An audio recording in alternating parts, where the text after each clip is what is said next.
సభా సరస్వతికి నమస్కారం.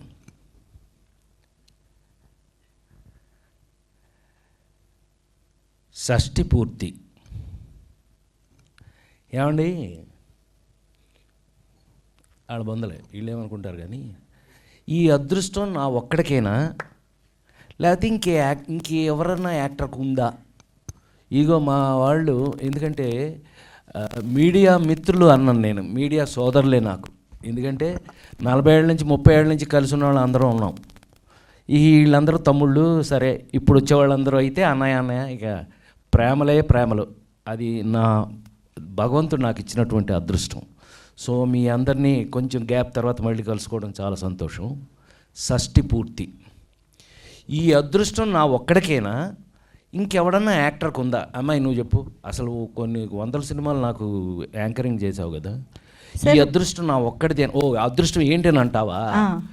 వయసుకు తగినట్టు క్యారెక్టర్లు. రాజేంద్ర ప్రసాద్కి షష్ఠి పూర్తి. నవ్వుతారేంటే? షష్ఠి పూర్తి అంటే నిజ జీవితంలో నేను 60 దాటిన తర్వాత తప్పించుకున్నా. ఎవడన్నా నాకు 60 అనుకుంటారని షష్ఠి పూర్తి పెట్టకుండా తప్పించుకున్నా మా పిల్లల దగ్గర. చచ్చినట్టు భగవంతుడు మరి నిజం కదా. భగవంతుడు ఏం చేశాడు? ఏడిసావులేరా నీకు షష్ఠి పూర్తి. ఈ సినిమా నేను మీకు చెప్పాలి అని అంటే, ఈ సినిమా కాదు, జీవితం. మీరు ఈ సినిమా చూస్తే కొన్ని నా సినిమాల్లో చూసి మెచ్చుకుని మనకి అందరూ కొంచెం నంది అవార్డులు అవన్నీ వచ్చి నన్ను మెచ్చుకుని మీ అందరి ఇళ్లల్లోనూ ఒక వస్తువు అయిపోయాను నేను. పివి నరసింహారావు అని పాపం ప్రధానిగా చేశారండి ఈ దేశానికి, ఒక తెలుగు ఆయన అనేవాడు, ప్రసాద్ ఎట్లనో తెలుసునా, ఇంట్లో కంచం ఉంటుంది, మంచం ఉంటుంది, ప్రసాద్ సినిమా ఉంటుంది అని చెప్పాడు. ఆయనకి ఇష్టం అది విషయం, పివి నరసింహారావు గారికి ఇష్టం. ఆయన చెప్పినట్టుగా ఒక నలుగురు ఇలాంటి సినిమాలు చేసిన తర్వాత నాకు భగవంతుడు వేసే భిక్షనే అనుకోవాలి. నిజంగా ఈ సినిమా నేను చేసినందుకు, ఇందాక ఎవరో అన్నారు, we feel proud that we have done this film అని మా వాడు తమ్ముళ్ళు ఎవరో అన్నారు. నిజంగా ఈ సినిమాలో నేను కాదు, యాక్ట్ చేసిన అందరూ కూడా దే ఫెల్ట్ ప్రౌడ్. చాలా గర్వంగా ఫీల్ అవుతున్నాం. ఎందుకనంటే సినిమా మారిపోయింది. సినిమా ఇంటికి వచ్చేసింది, ఓటీటీ సినిమా ఇంటికి వచ్చేసింది, థియేటర్ల నుంచి ఇంటికి వచ్చేసింది. అయినా ఫ్యామిలీతో నాకు బాగా గుర్తుండి, ఎదురిన 3 పక్కన పెళ్ళాం, ఇద్దరు పెళ్ళాలి ముద్దులు పోలీసు, ఆ కాలంలో మిస్టర్ పెళ్ళాం, ఆ కాలంలో థియేటర్ దగ్గరికి వెళ్తే ఏమండి రాజేంద్ర ప్రసాద్ గారి సినిమానా, అయితే మీ కారు పెట్టడానికి ప్లేస్ ఉండదండి అని. అదేంటండి అని అన్నారు. ఫ్యామిలీలు కదండి వస్తాయి, ఆయన సినిమా చూడడానికి ఫ్యామిలీ. ఒక టికెట్ బుకింగ్ కౌంటర్లో 10 టికెట్లు 12 టికెట్లు ఏరా తమ్ముడు సురేష్ నువ్వు చెప్పు, 10 టికెట్లు 12 టికెట్లు కట్ అవ్వాలి అని అంటే అది ఫ్యామిలీ సినిమా ఉండాలి, ఫ్యామిలీతో సహా వచ్చే సినిమా ఉండాలి అని అనేవారండి ఆ రోజుల్లో. అది నిజం కనుకైతే 100% షష్ఠి పూర్తి మీరందరూ 100% ఇందులో ఉన్న అందం ఏంటో తెలుసా అండి మీకు? చాలా అందం. ఈ పవన్ నాకు ఫస్ట్ కథ చెప్తున్నప్పుడు ఈ మాట అన్నప్పుడు నేను గట్టిగా పట్టుకున్నాను అతన్ని, లవ్తో, ప్రేమతో. ఏంటి అని అంటే ఈ సినిమా షష్ఠి పూర్తి కథ ఏంటో తెలుసా అండి? ఏమండి, ఏ పిల్లలైనా సరే జీవితంలో వాళ్ళ అమ్మా నాన్న, నువ్వు ఇట్రావే రా, నీ సంగతి ఉందిరా ఇట్రా. కాదు, మీ అమ్మా నాన్న పెళ్ళి నువ్వు చూసావా? మీ అమ్మ ఇదే పెచ్చవా ఉంది.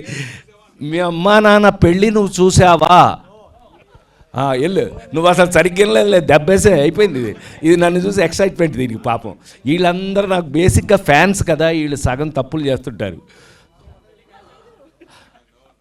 ఇప్పుడు వెలిగింది.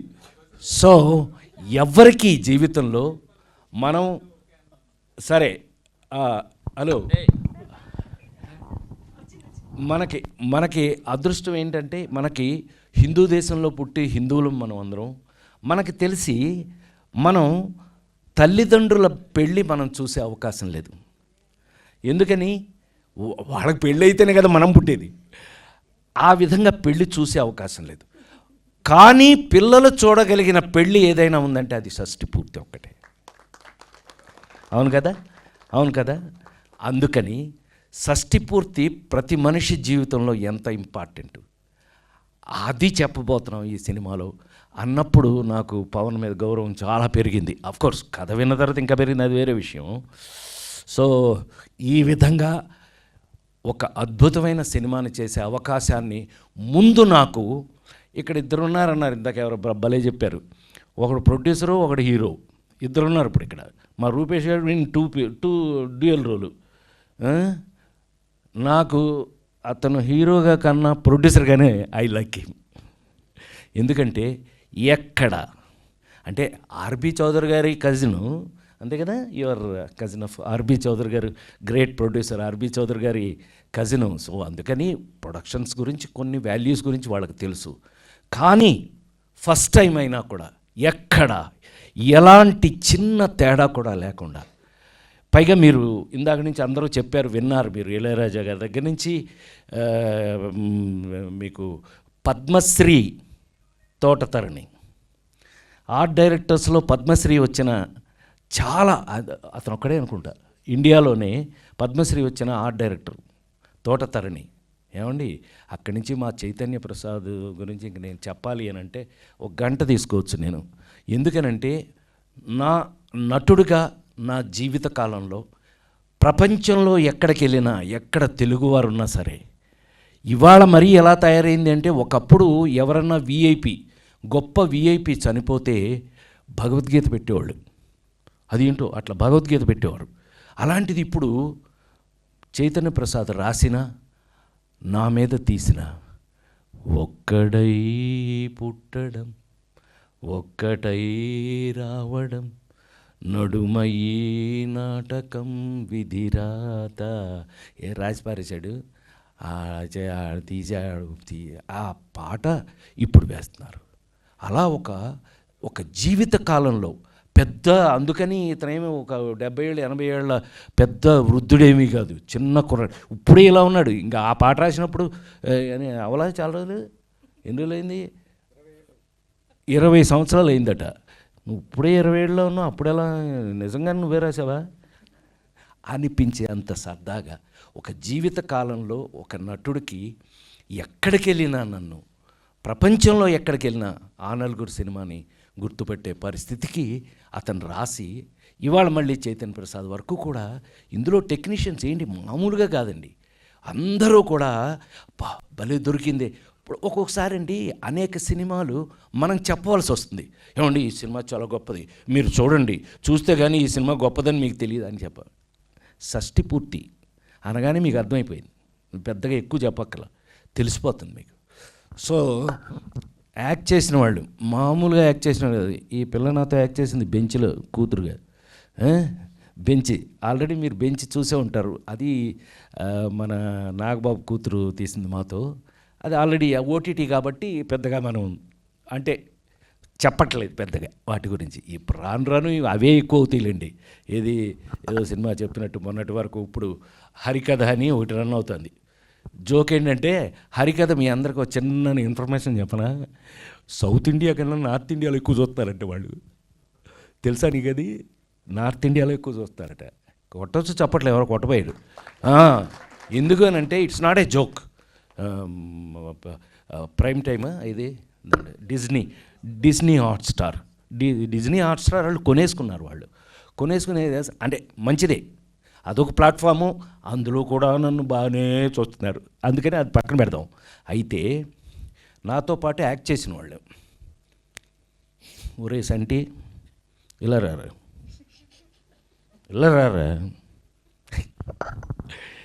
నాకు వీళ్ళందరితో ఎంత చనువు ఉంటుంది అని అంటే, ఆనాటి బ్రహ్మానందం దగ్గర నుంచి కూడా ఈనాడు చంటి వీళ్ళందరితో వీళ్ళతో నేను ఎంత బాగా ఎంత సరదాగా ఉంటుంది అంటే, ఇందాక చెప్పింది కూడా వాడు నిజంగా భయపడి కాదు, ఓవర్ యాక్షన్. ఎంత ఓవర్ యాక్షన్ చేస్తాడో మీరు ఈటీవీ అందులో చూస్తుంటారు కదా, వాటిల్లో ఏంటయ్యా అంటే, ఫైనల్గా నా మీద ఉన్న గౌరవంతో షార్ట్ రిహార్సల్ చేసిన తర్వాత ఒక్కసారి నా చేత ఓకే చేయించుకుంటారు. అది ప్రేమ.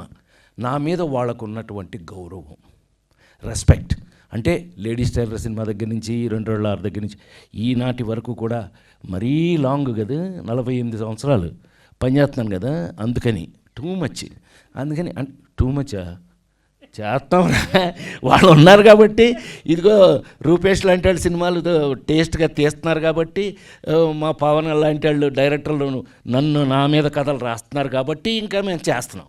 అది ఎనీవే ఇట్ లవ్లీ. వీళ్ళందరితో వర్క్ చేయటం ఎంత లవ్లీగా ఉంటుందో మరొక మాట చెప్పలేను నేను.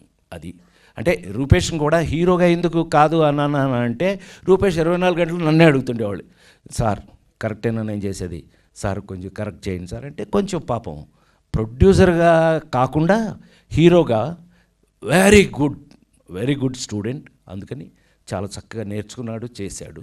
చాలా సంతోషం. అర్థమైంది. అర్చన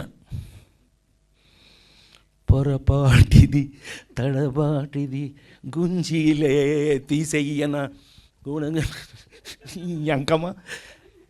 ఎన్ని సంవత్సరాలు అయింది ఆ సినిమా ఏంటి, ఆ షూటింగ్ ఏంటి, ఆ సినిమా రిలీజ్ అవ్వటం ఏంటి, అది థియేటర్ను ఊపటం ఏంటి, రాజేంద్ర ప్రసాద్ మీకు దొరకటం ఏంటి.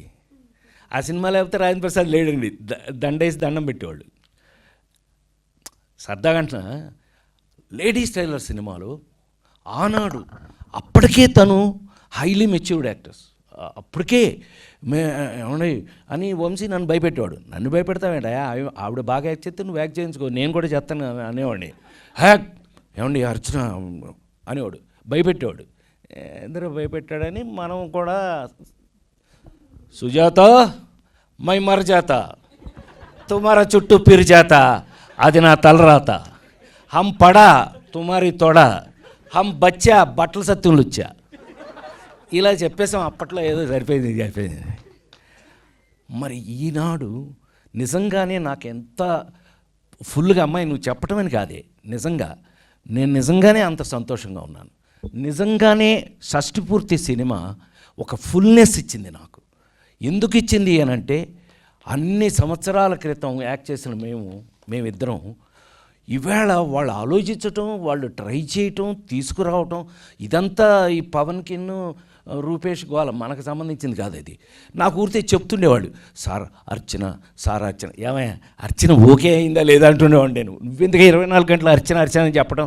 ఎప్పుడో లేడీస్ టైలర్లో యాక్ట్ చేశాను, మళ్ళీ ఇన్ని సంవత్సరాలైంది హరీష్ సురేష్, మళ్ళీ ఎప్పుడు చూడలేదు మధ్యలో. నేను కలుసుకోవాలి అమ్మాయి, మనం ఎప్పుడైనా కలుసుకున్నాం మధ్యలో, కనీసం హలో మధ్యలో కలుసుకోవడం కూడా లేదండి. బట్ స్టిల్ ఎంత సంతోషం చూడండి, ఎంత ఆనందం చూడండి. మా ఇద్దరి మీద ఆ క్యారెక్టరైజేషన్స్ మీరు సినిమాలో చూస్తారు. నిజంగానే ఒక ఇద్దరికి ఎవరి క్యారెక్టర్ వాళ్ళది ఉండటం అనేది ఒక అదృష్టం కలిసి వచ్చిన విషయం. సరే, మంచి క్యారెక్టరు యాక్టర్గా నేను ప్రూవ్డ్. అంటే ఫిల్మ్ ఇన్స్టిట్యూట్లో గోల్డ్ మెడల్ తీసుకుని వచ్చిన దగ్గర నుంచి కూడా నేను ఐ హ్యావ్ రెస్పాన్సిబిలిటీ. నేను చిరంజీవి గారు అనేవాడు మాట సరదాగా, రాజా బాగా యాక్ట్ చేశాడా, హిట్లర్ అప్పుడు అన్నాడు, రాజా బాగా యాక్ట్ చేశాడు, ఎవరి కోసం చేస్తాడు, చెయ్యిపోతే తిట్టాలి కానీ అని వెళ్ళిపోయాడు. అలా నాకు చేయటం రెస్పాన్సిబిలిటీ. సో నాకు దొరకటం అదృష్టం, క్యారెక్టర్లు దొరకటం అదృష్టం. ఇంకా సరదాగా ఒక మాట చెప్పాలి అంటే, ఇళయరాజా గారి దగ్గరికి వెళ్ళి షష్టిపూర్తి ఎవడగరా అని అంట. సార్ మన రాజేంద్ర ప్రసాద్ గారు, వాడా అన్నాడు. వీళ్ళకి షాకు, వాడంటాడేంటి ఈయనని. ఆయన లేడీస్ టైలర్ డబుల్ పాజిటివ్ చూడగానే ఉరే అన్నాడు, నన్ను వంశీని ఇద్దరిని ఉరే అన్నాడు. అంటే లవ్, ప్రేమ అంటే ఆయనకు అంత నచ్చి సొంతం చేసేసుకోవడం. ఇప్పుడు ఒరే అని గబుక్కుని ఎవరిని అంటాం మనం, ఒరే అని ఎవరిని అంటాం గబుక్కుని. మనకు విపరీతంగా నచ్చి మన సొంతం అయితే, మన సొంత మనిషి అయితే ఒరే అని అంటాం. ఆయన వాడా అన్నాడంట. సో అద్భుతమైన టెక్నీషియన్స్ వర్క్ చేసి, క్యారెక్టర్స్ అద్భుతంగా, మంచి కథ. షష్టిపూర్తి కానీ మీకు ఒక లెవెల్కి కథలు ఎంత జాగ్రత్త తీసుకుని ఉంటారని మీకు అర్థమైపోయి ఉంటుంది. ఈ సినిమాని తప్పకుండా మీరు మన సంస్కృతి, మన సంప్రదాయం, తెలుగువారి సంప్రదాయం, తెలుగువారి సంస్కృతిని మీరు లైక్ చేసేవాళ్ళు, మీకు ఇష్టమైతే కనుక, మారిపోతున్న ఈ జనరేషన్లో ఇంకా మన పాత సంప్రదాయాలని వాటిని గుర్తు చేయడానికి ఇలాంటి సినిమాలు రావాలి అని అనుకునే వాళ్ళలో నేను ఒకడిని. అందులో నేనే పనిచేయటం అది భగవంతుడు నాకు ఇచ్చినటువంటి అదృష్టంగా భావిస్తూ, ఈ అదృష్టాన్ని మీరందరూ కూడా థియేటర్లో చూసి ఫ్యామిలీతో సహా చూసి మనవరాళ్ళు చిన్నపిల్లల్ని అందరితో సహా తాత అమ్మమ్మలు నాయనమ్మలు వాళ్ళందరితో కలిపి చూసి మీరందరూ కూడా ఎంజాయ్ చేసి, మేము ఏ కమిట్మెంట్తో అయితే ఈ సినిమాని ఒక సంప్రదాయబద్ధంగా తీసాము, ఒక సంప్రదాయబద్ధం అంటే మన గోల మిస్ అవ్వదు, మన గోల లేకపోతే ఎట్టాగా లేడీ టైలర్లోనే గోల, ఇవాళకి అదే గోల. సో ఒక గోల చేస్తూనే మన సంప్రదాయాల్ని మన సంస్కృతిని ఎలా మెయింటైన్ చేసాం, ఎలా సరదాగా సినిమా యొక్క పర్పస్ ఏమిటి అని అంటే, ఇవాళ సినిమాలో కథలు మారిపోయినాయి, చాలా రకాలుగా మారిపోయినాయి. ఏం మారినా మన సంస్కృతి మన సంప్రదాయం మాత్రం ఎప్పుడు ఉండాలి, ఉంటుంది, ఎప్పటికీ ఉంటుందని ఆ ఉండే వాళ్ళల్లో కొంచెం మేము కూడా ఉన్నాం కాబట్టి ఆ సంప్రదాయాన్ని మీరందరూ కూడా గుర్తు చేసుకుంటూ ఈ సినిమాను చూసి థియేటర్లలో చూసి మీరందరూ కూడా మన మన మన మన ఇళ్లల్లో ఏం కావాలి, ఏమి ఉంటే మనందరం సంతోషంగా ఉంటాం, జీవితానికి రాబోయే కాలంలో ఇంకా సంతోషంగా ఉండడానికి మనం జీవితంలో ఎలా ఉండాలి అనేది చూడండి, నేర్చుకోండి. ఎప్పటికీ నా లైఫ్ ఉన్నంత వరకు కూడా నా ప్రాణానికి ప్రాణమైన తెలుగు ప్రేక్షక దేవుళ్ళందరికీ పాద నమస్కారం.